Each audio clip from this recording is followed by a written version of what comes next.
Welcome to Car Rides with Little Miss Gigi. a place where girls like you will be inspired by godly stories. Hi, and if I could travel back in time... I forgot. Okay, let's try again. If I could travel back in time, I would travel back when my mum was born.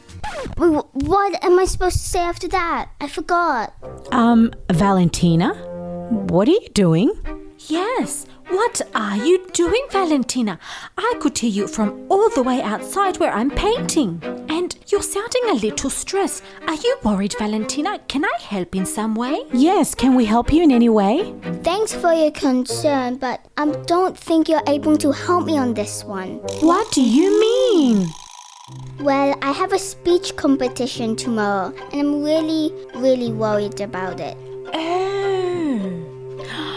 Oh, speech competitions are always scary. I always had butterflies in my stomach. Well, I kind of actually liked speaking in public. I don't know why. Huh? Why? Why? I don't know. But I do have some really awesome, fantastic tips in my glitter box. Would you like to hear them? Yes, please. Will they help Valentina? I really hope so. They've helped me. Okay. Valentina, what do you think? Okay, let's have a try. Okay, girls, in my glitter box today we have 3 fantastic speech tips. Are you ready? Number 1, be prepared. Make sure that you know the topic you're talking about and have practiced your speech. That's really important. Make sure that you practice in front of your family, practice in front of the mirror, and practice by yourself. Practice every chance you get. Practice, practice, practice. Remembering eye contact, loud voice, expression in your voice, and even a smile now and then. Number 2, embrace your nerves. This means you give your nerves a big hug. Well, it means you take a very deep breath, give a little prayer for God to help you through it, and say it's okay to be nervous, I can do it, and you get it done. And lucky last, number 3, ignore your mistakes. Sometimes you might make a mistake when you're talking, like maybe accidentally skip a line or say a word wrong. But don't stop, just reread and then keep going. Finish your speech. People will actually not mind. They'll be really proud of you, just like you'll be proud of yourself when you finish. Well, that's all. I hope it helps, and I really hope it helps Valentina too. Bye, girls. Till next time. Well, I still feel a bit... Nervous? Yes, but I'm still to give them a try. Yes, give the tips a try. It's always good to try new things. Yes, let's do this. You know what, Valentina? Today's story is actually about a girl who had to do a speech in front of her class, and she used to get really nervous to the point of where she wanted to throw up. You know when your stomach gets so sick? But she finds a way to get through it. So, want to hear the story?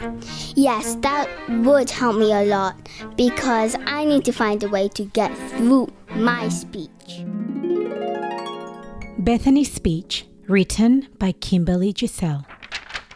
Bethany is an 8-year-old girl with gorgeous carrot red hair, freckles on her cheeks, and hazel brown eyes. One day in her grade 3 class, Mrs. Anderson was talking about her family tree and where each person came from. Then she added, "We also inherit our looks from them. For example, I get my blonde hair from my grandma, I get my long legs from my dad, and I get my green eyes from my mum," she said. Bethany was wondering what the homework would be. She knew it had to be something about family trees or looks. When Mrs. Anderson had finished talking, she said, "For homework, I would like you to write a presentation on your family tree.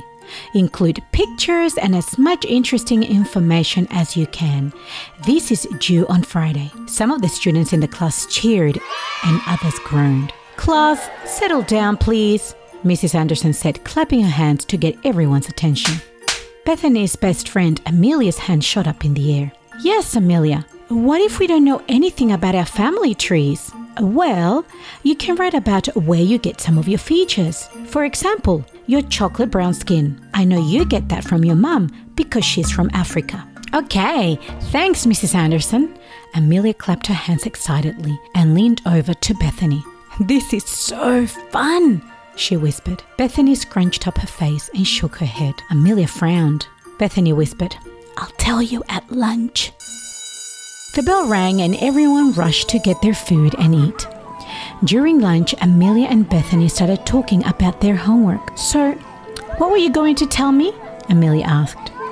"Oh, Amelia, I can't talk in front of an audience. I get stage fright. I get really sick and want to throw up." "You'll be okay, trust me," Amelia said, patting her friend on the arm.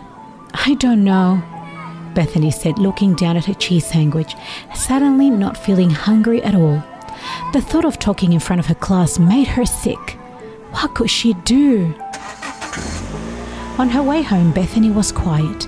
She looked out the window and watched the pretty brick houses pass by. "Honey, everything okay?" Mum asked Bethany. Bethany sighed.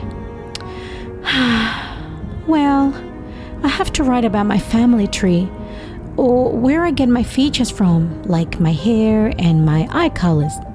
"That sounds wonderful. I would love to help you if that's okay with you." "I'd love some help, but there's one problem. I have to present it in front of the whole class. You know I get stage fright. I can't do it." Bethany was almost in tears. Her voice quivered and her eyes watered. She swallowed quickly and took a deep breath. She couldn't cry. She would not cry. She refused to cry. She was now in grade 3. "Oh, honey, it's okay. I know you don't like to be in front of an audience. We'll pray and ask God for help, and you'll get to practice every night, okay?"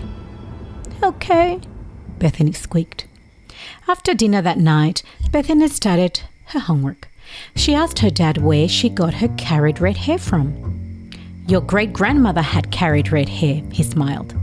"Oh, cool," Bethany exclaimed as she scribbled the notes in her book. She grabbed a strand of her hair and smiled. She liked having her great-grandmother's carried red hair. "How about my freckles?" She touched her cheeks and arms, looking at the little light brown dots that decorated her skin. "That's from your Auntie Angela," her mum said, smiling. "She has lots of freckles." Bethany laughed. "Yeah, that's right. How cool." She kept getting more information, and soon she was forgetting that she had to do a presentation. Every night after dinner, Bethany practiced her presentation in front of her mum and dad. And every day she prayed for God to help her not feel so sick and so scared. She wished that Friday never came. Friday. Then came the dreaded Friday. Bethany's dad woke her up bright and early. "Wake up, Bethany, it's Friday. You need to do your morning worship, then practice for your presentation." A loud groan came from under the doonas, then out popped Bethany's head. "Oh no, Daddy, I don't want to do my presentation. I'm too nervous." She rolled over and hid under the covers, her stomach doing funny little somersaults. "Bethany, you'll be fine. We've been praying about it and you've been practicing. God will help you, darling. I'll do worship with you, okay?" "Yes, please, Daddy." When Bethany opened her devotional, she read the Bible verse out loud. "I can do all things through Christ who strengthens me." Philippians 4:13. She looked at her dad, a big smile across her face. She finished her devotional, then prayed. "Dear Jesus, thank you for showing me that you will always take care of me and help me when I need it. Please help me be strong for the presentation. In your name I pray, Amen." When she had finished praying, she got up and said to her dad, "Dad, I can do this because Jesus will help me." "Good girl, Bethany. I knew you would do it." Bethany arrived at school feeling really nervous, but also feeling that God was going to help her. He had promised her. "Bethany, your turn to present." Mrs. Anderson looked straight at her and motioned for her to come to the front of the class. Amelia looked at her and did thumbs up. "You've got this, Bethy. You can do it." Bethany nodded slowly. She stood up and unrolled her big, beautiful poster and got ready to present. Her stomach felt like it had turned upside down, and her breakfast was really close to her throat. Her legs shook together. She felt like everyone could hear them clicking. Her hands were sweaty and trembling. She closed her eyes briefly and said a quick, "Help me, Jesus." Then she started her presentation. When she finished, she said, "I can do all this because Jesus helped me." The class clapped and cheered. Bethany looked at Amelia and grinned. She had done it. God had really kept his promise and given her strength. Yes! I hope, girls, you enjoyed this story.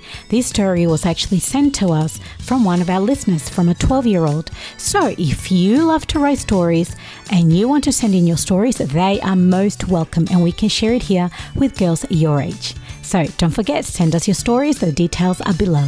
Well, that helped me so much. I actually should pray. And also keep practicing. Ooh, I really liked that story and I actually feel like going to make a speech. Who can I talk to? And what can I talk about? Oh, Poppy, you're Talk to funny. me. Talk to me. Yeah. Okay, girls, that's all from us. Bye. Bye, guys. Bye. Don't forget that you're Gigi, gorgeous in God's image.